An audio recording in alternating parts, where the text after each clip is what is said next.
Anda kembali menyaksikan Nusantara Economic Updates dalam segmen Industri 360.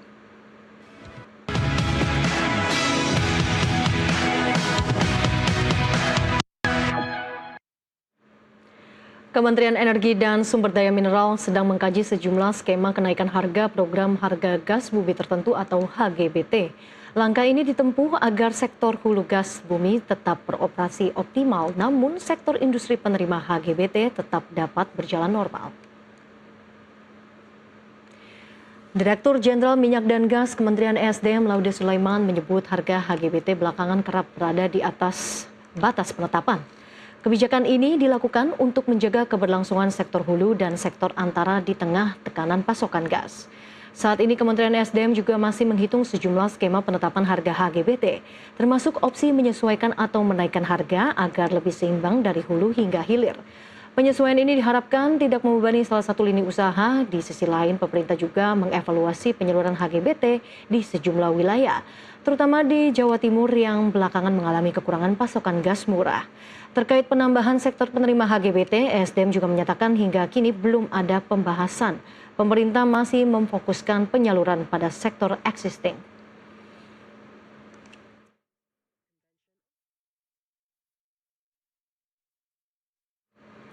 Lantas bagaimana kondisi real pasokan gas bumi yang saat ini dirasakan langsung oleh industri pengguna gas di tengah kajian penyesuaian harga HGBT dan evaluasi penyaluran gas di sejumlah wilayah? Tentunya kepastian pasokan dan harga dinilai menjadi kunci keberlangsungan usaha dan daya saing industri nasional. Dan untuk membahasnya kita akan berdialog bersama dengan Ahmad Wijaya, Wakil Ketua Forum Industri Pengguna Gas Bumi. Pak Ahmad, selamat siang. Siap.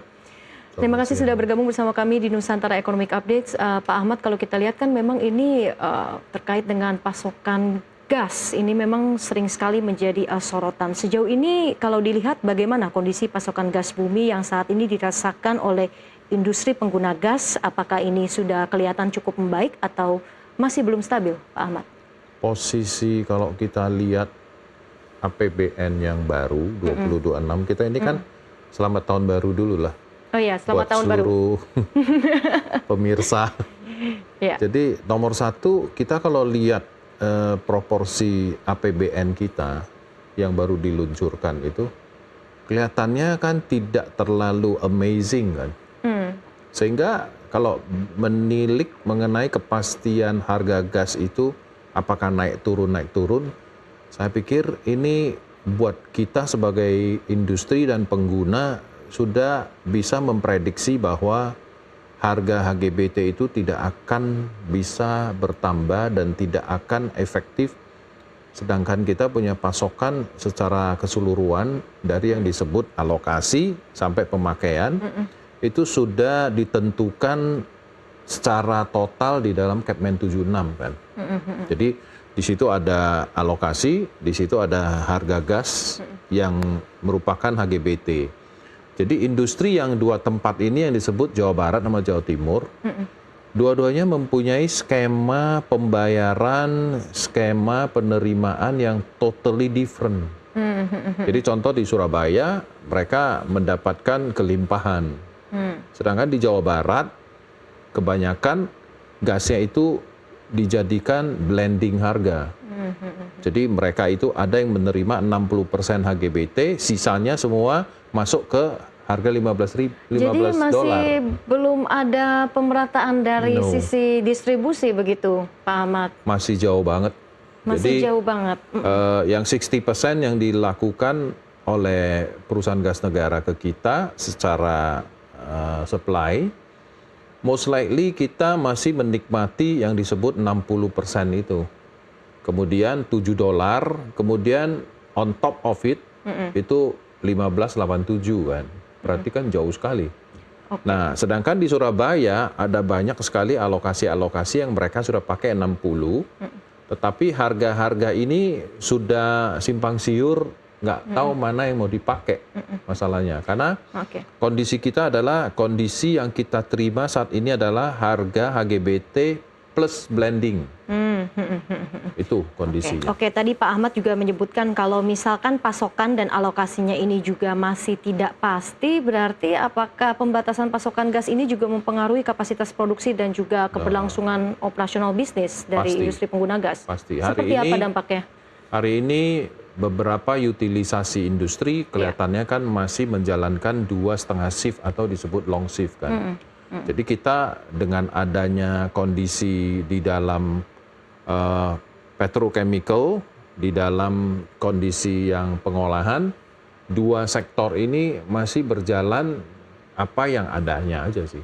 Jadi belum terlalu signifikan melakukan 3 shift, 24 hour dan lain sebagainya. Utilisasi sih bagus, 70%, 75% oke lah. Sedangkan di PMI-nya perindustrian kan sudah mencatat bahwa kondisi kita kan agak decline kan. Jadi bukannya berarti stable for the time. Jadi itu yang perlu diperhatiin oleh pemerintah. Kalau energi ini tidak secepatnya dikoreksi, nanti ke depan kita akan menunggu dengan tidak ada kepastian masalahnya. Sektor industri mana yang paling terdampak, Pak? Pengolahan. Jadi ibaratnya 7 sektor yang membutuhkan itu, termasuk pabrik keramik, pabrik sarung tangan, pupuk, dan lain sebagainya. Nah, pasokan kita ini sekarang cuma ada satu hal yang perlu kita pertanyakan kepada ESDM. Apakah industri ke depan, are we going to be using LNG? Apakah kita hanya terus di gas bumi? Sedangkan supply di Sumatera untuk Jawa Barat kan sudah berkurang, sedangkan Surabaya kan lain lagi. Nah ini peta, the whole package of the gasnya ini, gas bumi ini, apakah in continuities kita ini sampai dengan ke 2030? Yakin nggak? Pas nggak? Nah ini yang belum ada penterjemah dari ESDM ke industri, sehingga kita ini mengharapkan hari ke hari dengan kondisi uncertainty lah masalahnya. Masih uncertainty begitu ya, masih timbul tanda tanya begitu ya, apakah memang akan difokuskan lebih ke pasokan LNG gitu ya, Pak Aman? Atau continue menjadi ada sumur-sumur baru atau ada recovery apa. Nah, ini yang belum tahu. Oke. Dengan adanya mungkin arahnya nanti ke depannya memang akan difokuskan lebih ke pasokan LNG. Sehingga pertanyaannya lagi nih Pak, seberapa besar fluktuasi biaya energi ini berdampak pada bisnis pelaku industri? Kalau sektor harga begitu naik 0,1 dolar aja, karena itu kan hitungnya dolar ya. Itu pasti impact di kita punya cost, dalam arti kata nggak usah tambah harga dulu. Tambah di dalam kalkulasi USD-nya aja sudah berubah kan satu. Kedua, begitu kita tambah 0,1, 0, berapapun yang ada di dalam situ, kita harus hitung balik the whole package of the production. Nah, sehingga kalau di dalam porsi di mana kita akan melakukan struktur produksi, itu nggak bisa hari ini kita bicara today for tomorrow. Itu mesti a long plan, 3 bulan, 5 bulan, setahun.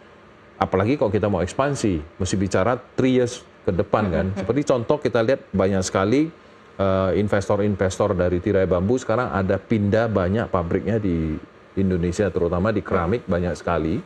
Sampai kemarin pun saya baru terima juga yang tableware juga akhir bulan ini mereka akan masuk, kemudian mereka akan produksi tableware dengan mengharapkan gasnya itu punya konsistensi. Nah ini. Nah, perpindahan-perpindahan ini buat Indonesia adalah sebuah plus point kan.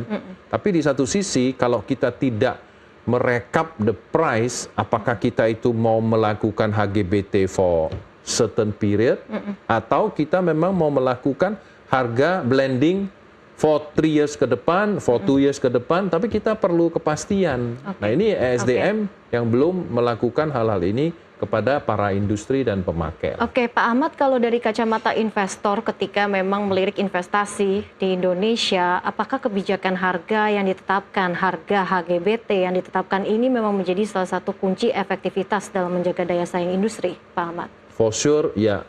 Tetapi mereka lebih condong melihat mengenai urusan keberlangsungan supply. Harga is harga, tapi kelangsungan supply ya sama aja kan, yang paling lebih penting daripada harga kan. Andai kata kita kasih 15, tapi kalau tidak ada supply sama aja kan. Lebih baik kita punya kepastian, tapi di dalam kepastian punya blending price umpamanya. Atau punya harga tertentu sekian, ya no problem. Karena kita lebih fokuskan adalah pemerintah itu melalui SDM kasih ke kita sebuah statement kepastian dan keberlangsungan gitu loh. Kalau enggak, kan kita adjust-nya kan di dalam budget, nggak bisa hari ini untuk besok kan. Adjust harga, adjust cost, adjust semua, itu kan efeknya panjang. Oke. Ibu, bagaimanapun harga dan pasokan sama-sama penting begitu ya, Pak both Ahmad side ya? lah. Oke, both sides. Pak Ahmad, kita jeda terlebih dahulu. Pemirsa Nusantara Economic Updates akan kembali sesaat lagi.